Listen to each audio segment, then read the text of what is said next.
Hi guys, welcome back to my channel. Today I'm doing my top foundation videos. This is actually a very highly requested video. I did do a video of this a long time ago, and I will link it down below if you're interested. Today I'm going to talk about the top foundations that I currently reach for, and there is 6 of them. So I know that may seem like an awful amount of foundation. You've only got one face. Why all the foundations?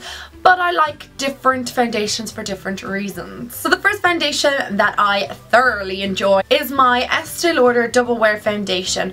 Guys, if you've watched me for a long time, you will know that this goodie is something I reach for quite a lot. So this particular colour is actually wheat, but I also use ivory beige, which is a tone lighter, and I use shell beige, which is a tone darker. He has been in my collection since I was about 17, somewhere thereabouts. I remember saving for my first bottle of this because it is quite a hefty, has a hefty price tag attached to it. I have paid $37.50 for this in Debenhams, and I know I can get it for cheaper if I buy it on Debenhams when they've 10% off. So it depends on, you know, when you buy it, where you buy it. This is the be all and end all when it comes to foundation. It is full coverage, so it covers up any irregular pigmentation or any kind of veins on your skin. The thing I love about this is that when you apply it, it's not like a mask that you're putting on your face. The finish on this is slightly matte. It's not quite full on matte. I never ever have a problem with any of my natural oils showing through, but I'm not generally an oily person. A little bit oily around this kind of area, just around my T-zone area on my chin. Maybe after about 10 hours if I was wearing foundation, then I would get a bit oily in that area. So I don't notice that my natural oils are showing through with this. So I can't say because I'm not an oilier person. This is not one of these foundations who's not going to let your skin breathe. There's certain foundations that I have used in the past and I actually feel like I'm caked in makeup. I never feel like that when I wear the Estee Lauder, and I find that this is my fail-safe foundation if I'm going clubbing because it will not budge. I never need to top it up. Even if I wear this for 9-10 hours at work, I never need to top it up. Not even with powder do I need to top it up. It lasts so well. It doesn't kind of come off on your cheek area or come off around the nose. This doesn't transfer, which is something I really love. And I do have a full review of this and I will link it down below just if you want a little bit more information, because I am going to be flying through these products because I don't want this video to be 1,000 years long. But I do love it. It is my holy grail foundation. There's one other foundation, like I said, that I like on a par, and I'm going to talk about that one next. So the next foundation I'm going to talk about is the L'Oreal Infallible 24-Hour Foundation. You guys all knew it was coming, didn't you? You knew it, didn't you? Because I rave about this. I featured it in my January favourites, I believe, and I am in love with this foundation. This is definitely, like with the Estee Lauder Double Wear, on a par. These two foundations, I feel like I could live the rest of my life if they were the only foundations available. I absolutely love this sucker. Like, I mean, he is the most amazing foundation. Full coverage, long wearing, non-transferable, doesn't make you look oily or cakey, very light on the skin. That's what I actually love about this. This is the one thing that this has over most foundations that I try, other than the Estee Lauder, because they're quite similar in consistency. The Estee Lauder is even lighter again, actually, but this guy is just up there with the best. It's the one that I reach for when I'm going to work because it is slightly cheaper. Now, it's not by any means a cheap foundation. It is $14.99, so I feel that this foundation actually gives you a gorgeous, youthful looking glow, and I get a ton of compliments when I wear this.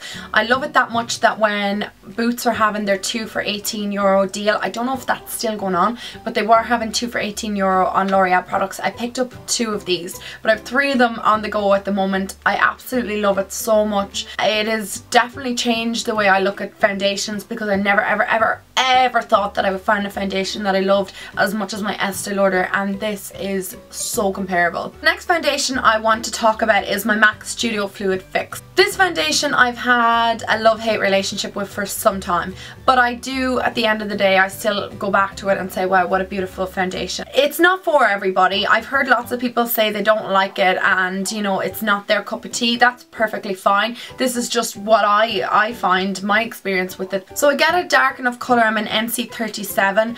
I was matched by the girl at the MAC counter. It matches my tan perfectly. I know it may seem like a very dark colour, but it matches me, so I mean, what does it matter? The only problem I have with this is it pulls quite yellow the second I put it on my skin. So I have quite yellow undertones in my skin anyway, but I've never noticed that with any other foundation that I've ever tried. Once it oxidizes on my skin, and by that I just mean like once it kind of settles into my skin after about, you know, 10 minutes, it looks perfectly fine. It's just the initial kind of, whoa, this is yellow. I get that kind of reaction. This is a full coverage foundation as well. The only thing I don't like about this foundation is it is a very thick consistency. So this is a lot thicker than the L'Oreal Infallible and the Estee Lauder, and sometimes you can tend to overdo it and it can cake. Now I don't ever really overdo it because the brush that I apply it with kind of feathers it out and it looks quite airbrushed, and I do like the finish in it. Again, it's another full long wearing foundation. You could wear this for hours on end with no transfer and things like that. I absolutely adore it. I really like it. I did have an issue with it breaking me out a couple of years ago, but I have never had anything since. The next foundation I want to talk about is my L'Oreal True Match. L'Oreal is definitely one of the best brands when it comes to foundations. They make amazing foundations, and the True Match has been one that I think this was the first ever foundation that I ever tried when I was young, and I loved the smell of it because it smelled like oranges. It doesn't really have that smell anymore that I've noticed, so maybe it's been reformulated, but it does still have a lovely fresh feel on your skin. I am usually in the colour I think W5, but I couldn't get it, so I got an N4, which is just beige, and it was actually quite nice. But like I said before, sometimes the N or neutral colours can look a bit ashen on me, but when I use bronzer and stuff with it, it's fine. I always buy my foundation on Boots because I know my colour, and the Boots online actually has a better range of colour. This one is quite blendable. It's really easy to use. I always use this with a beauty blender for some reason as well. I don't tend to use my brush with this one as much. The only thing I find with this one is there is slight transfer with it, and I do get slight like removal like around my cheek area from it. I do find that it can transfer as well, and another thing that I do have with it is when I get anyway, like I don't really get very oily, but if I did get anyway oily, it would go a bit shiny on me. But I love the consistency of it. I love how blendable it is. I love how lightweight and fresh it is, and I love how full coverage it is. Again, it's kind of like a matte finish. I think I'm not really sure of finishes on foundation. I'm pretty crap when it comes to knowing what finish they are, and it doesn't really ever bother me because, like I said, I just blot straight away with some pressed powder. So if that does bother you, I would recommend to go and look up online exactly what the finish of these foundations are. And I do like the way this adapts to your skin tone as well. This has been sitting in a drawer upside down and it's all mess. This is my Revlon ColorStay.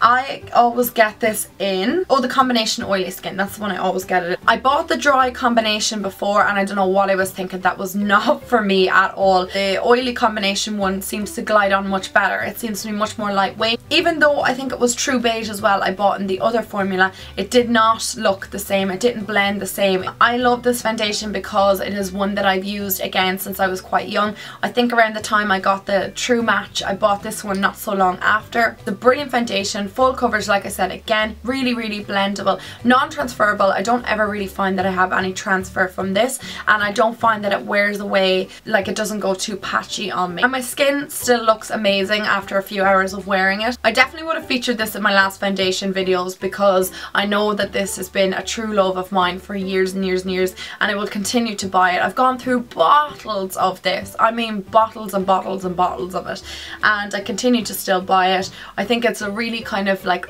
staple foundation, and I think it's one of those foundations that is like timeless as well. This is the Rimmel Lasting Finish 25-Hour Foundation in the number 303 Nude Beige. This is the old packaging of it, and I haven't actually bought this particular foundation in about 3 or 4 months, so they repackaged it not so long ago. I really love this foundation. If it wasn't for Joanne Larby from the Makeup Fairy Pro, I would not have known about this foundation. She opened my eyes to it, told me about this foundation, and I was so grateful to her. I think this foundation was about €8 or €9 then. Since they've repackaged it, I feel like they've umped up the price a little bit, but it is still worth it in my eyes. I would recommend this foundation into people who are just kind of venturing into the more fuller coverage foundations, never tried them before. I think it is amazing. I recommend this one because number one, the price point is kind of on the ball, and second of all, it is really blendable, really workable. It gives you a lovely finish. Again, like I said, me and finishes, I'm a bit clueless when it comes to them. This is a very hydrating foundation. I don't feel like my skin is being suffocated when I wear this.